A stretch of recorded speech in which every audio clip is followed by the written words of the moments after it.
বর্তমানে অনলাইন খুললেই শুধুমাত্র তেল সংকট, বর্তমানে ট্রেন্ডিংয়ে আছে তেল সংকট। তো আমার ভিডিও করার মূল উদ্দেশ্য কি করে আমরা গাড়ি থেকে তেল নামাইতে পারি। তো আগেই বলে রাখি বিষয়টা, মজুদের উদ্দেশ্য করে তেলটা নামানো না।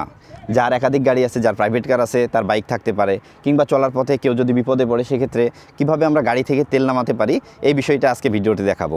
তো চলুন দেখি কোন পাইপ থেকে আমরা তেল নামাবো একটা নর্মালি গাড়ির। বিশেষ করে এক্সিও, ফিল্ডার, এক্স করোলা, জি করোলা, এলিয়ন, প্রিমিও, এগুলো ম্যাক্সিমাম গাড়ি ভিভিটিআই ইঞ্জিন। তো ভিভিটিআই ইঞ্জিনের কোন পাইপ দিয়ে আমরা তেল নামাবো চলুন ভিডিওতে দেখি। আচ্ছা, এখানে আসেন, আমরা দেখি কোন পাইপ দিয়ে আমরা তেল নামাবো। হ্যাঁ, আমরা প্রথমে এই পাইপটা খুলে নিতে পারি। এই যে এই পাইপটা সেলফে লাইন খুললেও হয়, না খুললেও হয়, এটা 4 সাবজেক্ট। তো আমরা পরবর্তীতে বোতল কানেক্ট করে সেলফ মারবো।